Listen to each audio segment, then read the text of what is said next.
SER Podcast.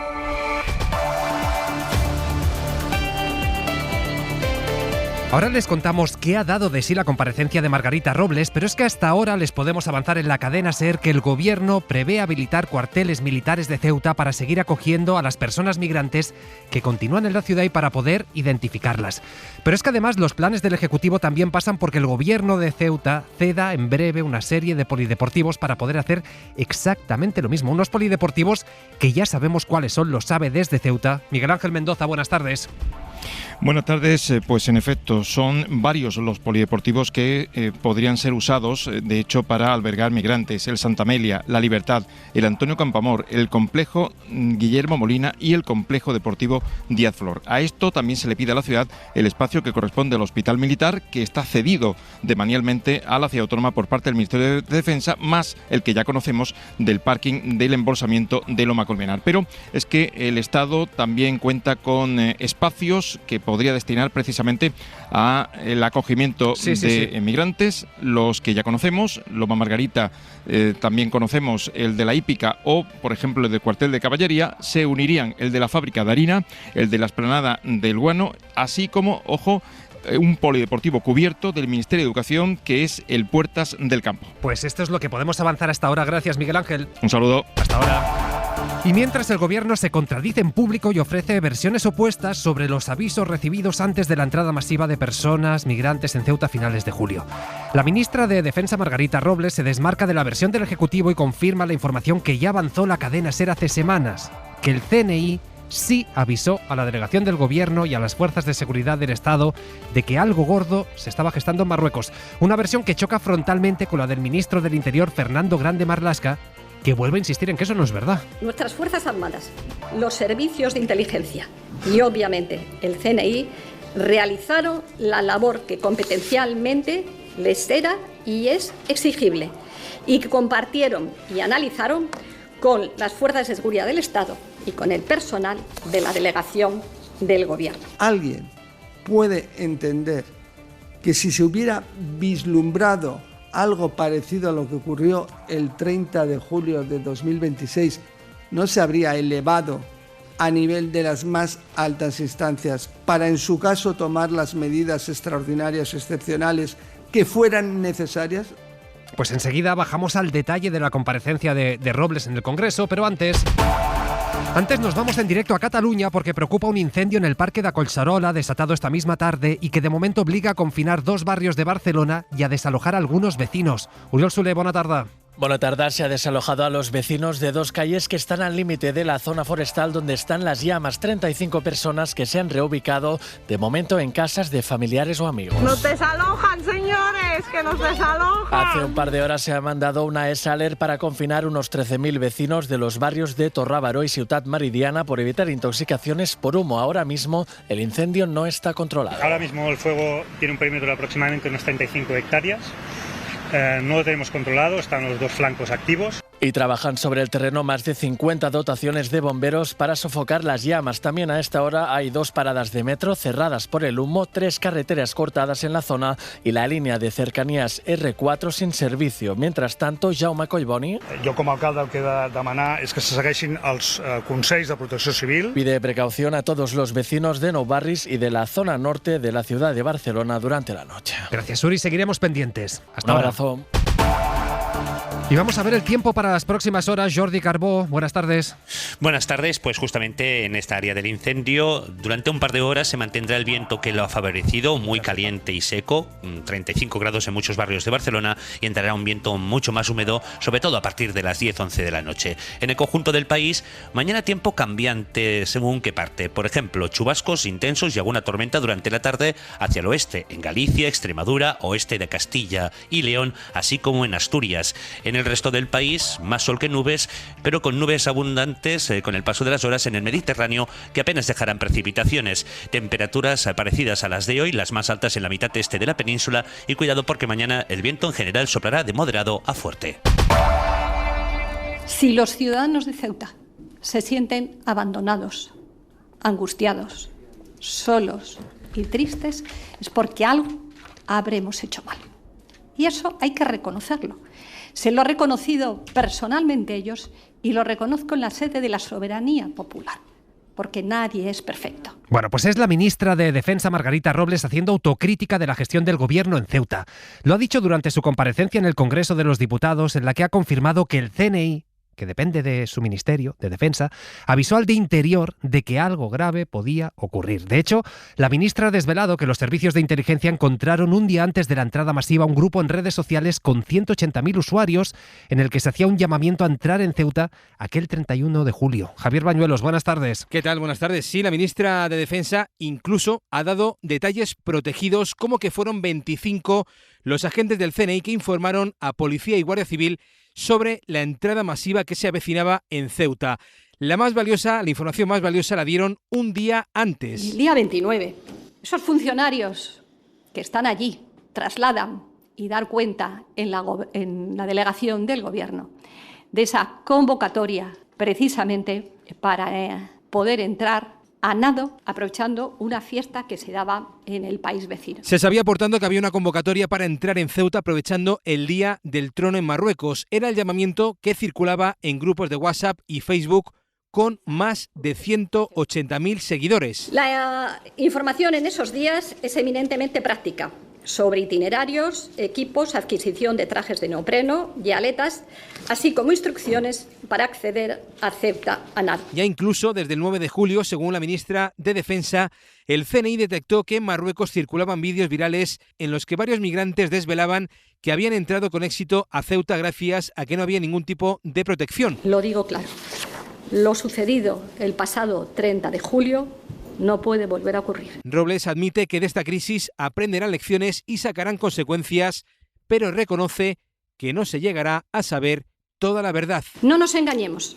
Hay muchas cuestiones que tardarán tiempo en saberse, otras que incluso no llegaremos a conocer. Como quien organizó esa invasión, en palabras de Robles, un ataque híbrido, dice, con actores interesados en desestabilizar nuestro país. Pues minutos más tarde de que Robles dirigiera este dardo al Ministerio del Interior, Marlaska respondía desde la sala de prensa del Consejo de Ministros, insistiendo en su versión, defendiendo que su departamento no tenía la información de que algo así pudiera ocurrir. Que ningún servicio de información, ningún otro servicio de información de países amigos, ni cualquier otro grupo de investigación de inteligencia atisbó nada parecido. Como no podía ser de otra forma, el Partido Popular ha metido el dedo en la llaga con esta contradicción entre defensa e interior y se pregunta ¿quién de los dos ministros está mintiendo? ¿Cuál de los dos miente? Julia Molina, buenas tardes. Buenas tardes. El PP ha intentado desde el inicio de la comisión evidenciar una brecha en el Gobierno. La portavoz Esther Muñoz ahondaba en el perfil propio que ha mantenido Robles estas semanas. Los que la conocen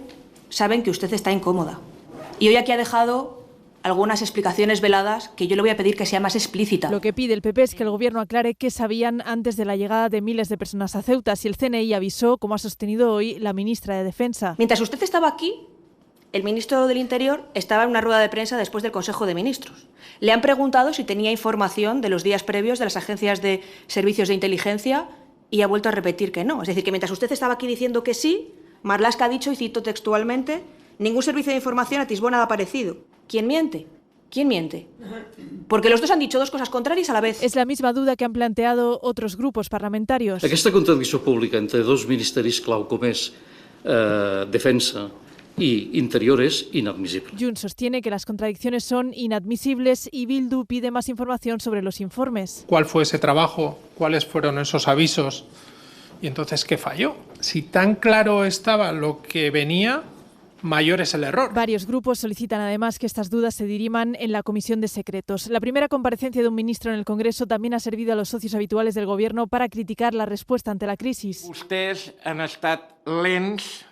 Diria que el president Sánchez no ho ha fet bé. Esquerra los acusa de haber estado lentos y de no haber calibrado la magnitud y el PNV cree que Sánchez debería haber comparecido ya, mientras que Sumar se mantiene junto a su socio de gobierno, aunque ha acusado a Marruecos de haber intentado sacar tajada de esta crisis migratoria. Pues ahora seguimos con Ceuta, pero es que son las 8:10, las 7:10 en Canarias y acabamos de conocer una triste noticia. Jolene, Jolene, Jolene.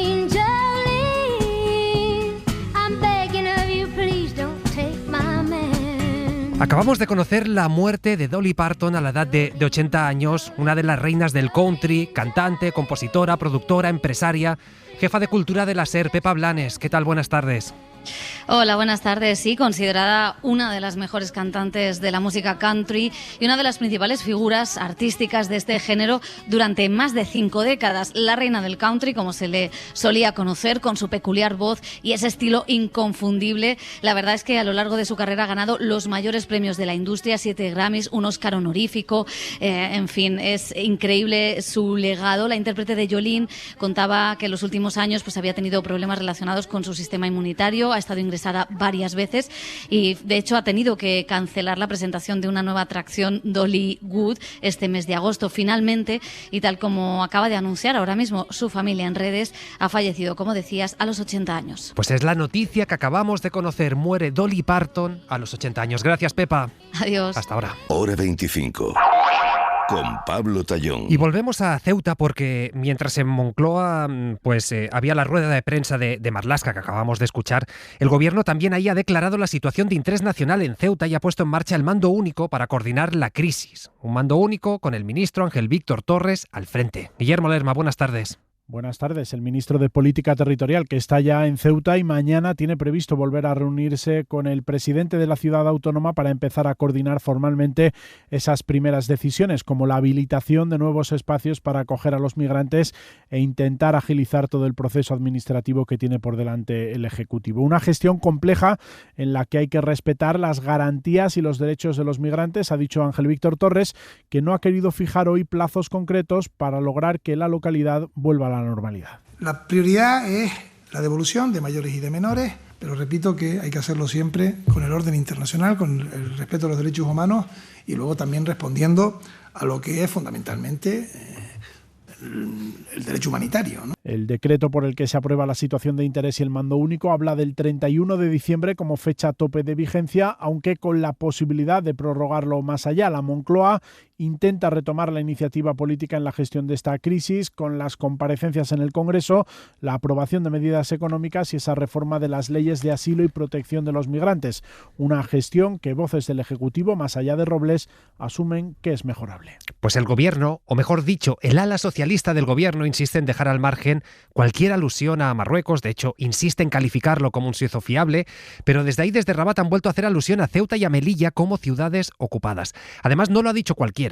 Lo ha dicho el ministro de Asuntos Religiosos en un acto, entre otros, con el rey Mohamed VI delante. Pablo Morán. No es la primera apelación de Marruecos a Ceuta y Melilla, porque el pasado viernes el ministro de Justicia marroquí ya reivindicó el derecho histórico de su país sobre las ciudades autónomas y reclamó un mecanismo de diálogo con España, pero esta nueva referencia está cargada de simbolismo. Fue anoche, en una ceremonia de profundo sentido religioso, en honor al aniversario del nacimiento del profeta Mahoma, y en el Palacio Real de Rabat, en presencia del rey Mohamed VI, al que no se había visto en público desde el estallido de la crisis migratoria. Fue en ese contexto en el que el ministro marroquí de Asuntos Islámicos ensalzó la obra de eruditos musulmanes de origen ceutí en estos términos. Señaló que la obra de estos intelectuales sirvió para la movilización marroquí a favor de la liberación de las ciudades ocupadas en la costa atlántica. Así lo señaló este alto cargo marroquí, de máxima confianza del monarca alauita, que presidía la ceremonia junto al príncipe heredero y el jefe del Ejecutivo de Marruecos. Una nueva reivindicación que llega a pesar del rechazo inicial del Gobierno de España, que ha reiterado este martes. Pues no ha citado explícitamente a Marruecos, pero a la ministra Robles se lo ha entendido todo. Que nadie siembre la menor duda. Ceuta y Melilla son España. Me han oído decir que no es que sean españolas, son españolísimas. Pues desde ese sitio españolísimo, desde Ceuta, su presidente Juan Jesús Vivas insiste en pedirle al gobierno, también a Europa, que haga todo lo posible por solucionar la situación cuanto antes. Según él, Ceuta está ya al límite. Porque si esto se prolonga, esta institución va a caer en bancarrota. Y no quiero exagerar los términos, no quiero ser alarmista, pero es que el 15% de incremento de la población que necesitan servicios y que están en una situación de absoluta precariedad, si a eso le unimos el caso particular de los menores y la enorme exigencia del esfuerzo económico que hay que hacer al respecto, pues pone en evidencia que no es ninguna exageración. Se necesita salir de la UCI y se necesita también apoyar la capacidad de resistencia de nuestro pueblo. Pues en estos menores que citaba Hora Viva se ha puesto el foco, en Hoy por Hoy, Lara Contreras, que es directiva de UNICEF. Ella ha dicho que los servicios para atender a niños, adolescentes, están desbordados y que por culpa de esto la atención que reciben no es la adecuada. Las cosas van muy poco a poco. Es verdad que la semana pasada, sobre todo en el caso de las niñas, se empezaron a afiliar y a buscar centros para garantizar su protección, pero los niños siguen siendo uno de los temas olvidados. Es verdad que se hablan ya de 2.600 niños y niñas en Ceuta, pero creemos que puede haber más niños, porque, repito, en las calles, en el polígono del Tarajal o incluso en la propia playa del Trampolín había niños que no se habían reconocido como niños. Claro, cuesta que lleguen estos avances significativos. El jueves va a hacer 4 semanas, se van a cumplir de esa entrada masiva de personas. Nicolás Castellano, ¿qué está fallando y cómo debería ser todo este proceso?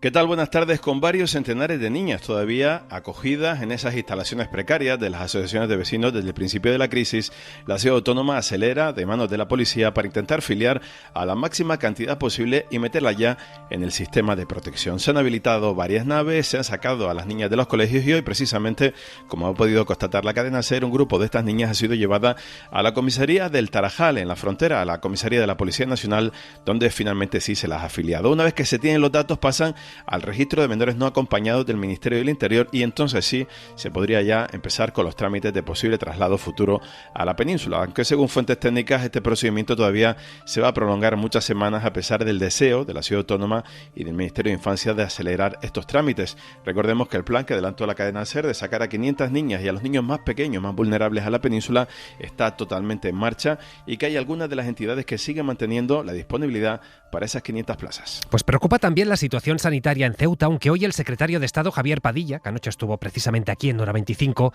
ha asegurado que están disminuyendo los casos de sarna y que no preocupa el número de enfermos por gastroenteritis. Marina Fernández. Con la habilitación de espacios, la situación de los migrantes está mejorando. Que los casos de sarna han disminuido en los últimos días y el brote principal de infección gastrointestinal relacionada con una infección por E. coli se ha controlado también y ahora mismo ya es casi residual. Pero hay que avanzar en esa acogida, insiste Javier Padilla, que ha anunciado 2 nuevas medidas tras visitar Ceuta para aliviar la tensión del sistema sanitario. Un grupo de coordinación con las ONGs que dan asistencia sanitaria básica en los campamentos y más contratos para, entre otras cosas, dotar un dispositivo específico que alivie la carga en urgencias. En el día de hoy hemos tenido noticia de que habilitábamos el procedimiento justamente para dotar de un dispositivo extra que consiga dar una asistencia previa a la entrada en urgencias que permita que no tengan que entrar en urgencias muchas de estas personas. Porque son la mayoría jóvenes que acuden con cortes, heridas o traumatismos. Y a unos días de que empiece el curso escolar, otro de los ministerios que se pone las pilas en Ceuta es el de Educación, que deberá gestionar esta situación excepcional también en colegios e institutos. Laura Gutiérrez. Sí, así es. El Ministerio de Educación quiere conocer de primera mano cuáles son las necesidades más urgentes de la comunidad educativa a 15 días de que allí empiecen las clases el próximo 8 de septiembre. El secretario de Estado se va a desplazar hasta la ciudad autónoma. Mañana asistirá a la reunión de la Junta de Seguridad Local y el jueves al encuentro del Foro de la Educación de la ciudad, donde están representadas las familias, los docentes, los alumnos y la administración. Hay mucha preocupación por la vuelta a las aulas. Los sindicatos de la enseñanza avanzan ya que será imposible escolarizar a los cientos y cientos de menores no acompañados que siguen en Ceuta, como exige la ley. Trinidad Mejías es la presidenta de la Junta de Personal Docente. Pues la escolarización en estos momentos de los menores no acompañados es algo impensable. No tiene posibilidad ahora mismo, eso no se puede llevar a cabo. Los docentes piden un refuerzo de la seguridad en los centros educativos, así se lo van a trasladar al Ministerio. Hora 25. Con Pablo Tallón. Y finalmente va a comparecer en la Asamblea de Madrid el consejero de Presidencia del Gobierno de Ayuso, en principio para dar explicaciones sobre la compra del ático de Chamberí. Miguel Ángel García, que es el máximo responsable de la empresa pública que adquirió el piso, pide explicarse a petición propia para tener así más control sobre cómo se desarrolla el debate. Pero lo cierto es que la oposición ya había solicitado esta comparecencia. Radio Madrid, Virginia Sarmiento. Todavía no hay fecha, pero Miguel Ángel García informará ante el Pleno de la Asamblea sobre la gestión patrimonial de la empresa pública Planifica Madrid, que compró por 6 millones de euros el polémico ático, que supuestamente iba a convertirse en una oficina para Ayuso, a pesar de ser un edificio residencial y que además Tras conocerse la operación, se puso en venta. La comparecencia será a petición propia y esto permite al Gobierno de Ayuso cierto control sobre el debate, ya que el consejero será el primero y también el último en el turno de palabra y además podrá delimitar el objeto a tratar. Las explicaciones las vamos a escuchar como pronto el próximo 17 de septiembre, que es cuando tiene lugar el primer pleno ordinario del curso político en Madrid. Fuentes de la Consejería insisten en que García ha dado ya todas las explicaciones y en que lo mismo hará en la Asamblea cuando la mesa lo decida. Y esto que van a escuchar es una de las noticias más terribles del día. La Policía Nacional ha detenido en Mallorca a un entrenador de voleibol que está acusado de violar y de dejar embarazada a una menor de solo 15 años. Radio Mallorca, Mamen Municio. Los hechos se remontan al mes de junio, cuando el joven invitó a comer a su casa a la adolescente y a otra compañera del equipo a las que entrenaba desde hacía varias temporadas. Después de la comida, una de las menores se marchó y la víctima se quedó en la vivienda. Según denunció, el entrenador la encerró en un cuarto, le exigió que se desnudara y finalmente la violó, advirtiéndole después que no desvelara lo sucedido. Después, el arrestado siguió hablando a la víctima a través de las redes sociales, pero la menor le bloqueó para que no pudieran retomar el contacto. Una familiar de la niña se extrañó de su cambio de comportamiento y cuando semanas después empezó a encontrarse mal, la acompañó a un centro hospitalario de Palma donde se pudo confirmar que estaba embarazada. Tras la denuncia de la joven, se pudo identificar al agresor, que ha quedado en libertad con una orden de alejamiento. Y esta noche, en Hora 25, vamos a hacer un retrato de la situación que atraviesa Cuba. Les queremos ofrecer una panorámica detallada del momento que atraviesa el país, golpeado económicamente, entre otras cosas, por el bloqueo que Trump ha impuesto a la isla. Nos hace un pequeño avance de lo que escucharemos después Victoria García. Este fin de semana Cuba ha estado sin luz desde medianoche del domingo hasta el lunes a media tarde, un día y medio completo sin suministro eléctrico. En muchos lugares de la capital, una avería también ha dejado sin gas a 3/4 partes de La Habana. A nosotros nos quitaron la corriente y son las santas horas y todavía no ha llegado la corriente, sino que también el gas. O sea, es un estrés vivir en Cuba que mira. Años de carestía, de precariedad, de necesidad que los cubanos dicen no soportar más, porque incluso la comunidad internacional, que antes se preocupaba por ellos, ahora tiene otros puntos de mira. ¿Cómo sobreviven los cubanos a apagones de más de 24 horas? Y la respuesta es bastante complicada, porque ni los cubanos que aún quedamos acá en Cuba sabemos cómo logramos sobrevivir. Y Trump anunciando nuevas sanciones contra el régimen de La Habana, que se afana en aprobar reformas que no llevan a nada.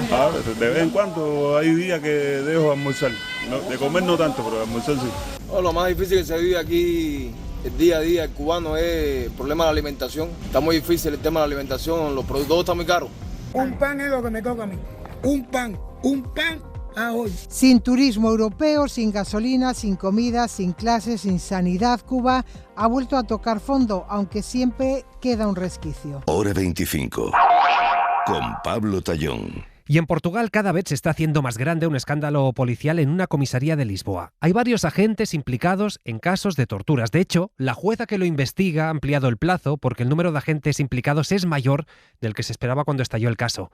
Portugal, Brais Suárez. Así es, la jueza de instrucción declara el caso de especial complejidad y concede medio año más a la Fiscalía para continuar con la investigación de episodios graves de violencia en la céntrica comisaría do Rato en Lisboa, ya que se sospecha que el número de agentes implicados es muy superior al que se había estimado. En total ya hay 23 policías imputados por violación, tortura, ofensa a la integridad física y abuso de poder, y con la decisión de hoy los 11 agentes que ya están en prisión preventiva podrán seguir retenidos. El caso estalló el año pasado cuando se revelaron vídeos de cómo los agentes torturaban y violaban a personas en condiciones de vulnerabilidad, como toxicómanos y sin techo, la mayoría extranjeros que habían sido detenidos en la calle. Las imágenes habían sido compartidas en grupos de WhatsApp de hasta 70 miembros. Las víctimas confirmadas suben de 13 a 15 y la acusación habla de violencia pura y gratuita contra quien era manifiestamente incapaz de ofrecer resistencia o recurrir eficazmente a la tutela del Estado. Y de vuelta a España, concretamente en Valencia, la Policía Nacional y la Europol han detenido a un fugitivo reclamado por Alemania por haber presuntamente intentado asesinar a un hombre con una ametralladora. Radio Valencia, José Biblasco. El fugitivo, que planificó el asesinato junto con otros 3 cómplices, disparó con una metralleta a la víctima en repetidas ocasiones que la dejaron gravemente herida y con secuelas, pero logrando sobrevivir gracias a la rápida intervención de los servicios sanitarios. Y este es el momento en el que agentes de la Policía Nacional le detenían en un domicilio de Valencia. Se han realizado además entradas y registros en 2 viviendas donde permanecía oculto y en las que se han intervenido 3 armas de fuego cortas con munición y preparadas también para disparar, así como dispositivos electrónicos y dinero en efectivo. Y en Málaga, atención a esto, la temperatura del mar ha pasado de 29 grados hace una semana a menos de 16 grados hoy, es decir, 13 grados menos.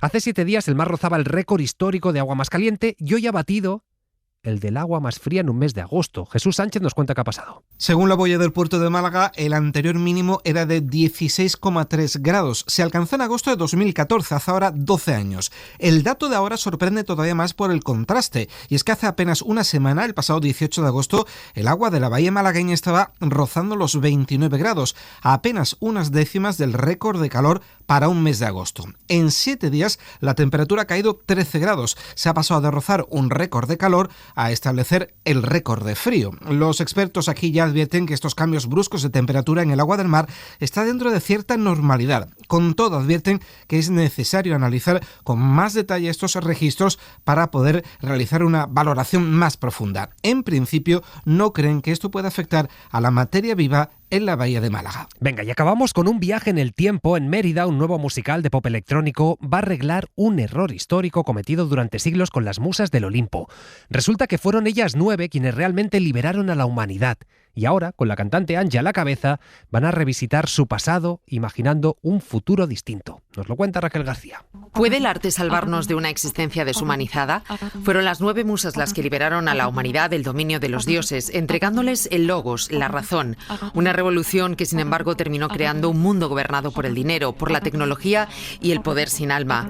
En esta nueva versión del mito clásico, en la que se mezcla el humor, la ironía y los grandes números musicales, son las 9 musas las que imaginan un mundo mejor. Es una obra musical de comedia y va de 9 mujeres que son las musas del arte y que vienen a enseñarnos, a devolver un poco la realidad del arte a hoy en día, porque está la cosa con la IA, con las redes, como que el arte parece muy fácil, pero en el teatro siempre va a permanecer. Es Angie Fernández, conocida por Física y Química, una de las protagonistas de esta revisión que no pretende eliminar la razón, sino reconciliarla con el arte, el cuerpo y la emoción. Para no perderte ningún episodio, síguenos en la aplicación o la web de la SER, Podium Podcast o tu plataforma de audio favorita.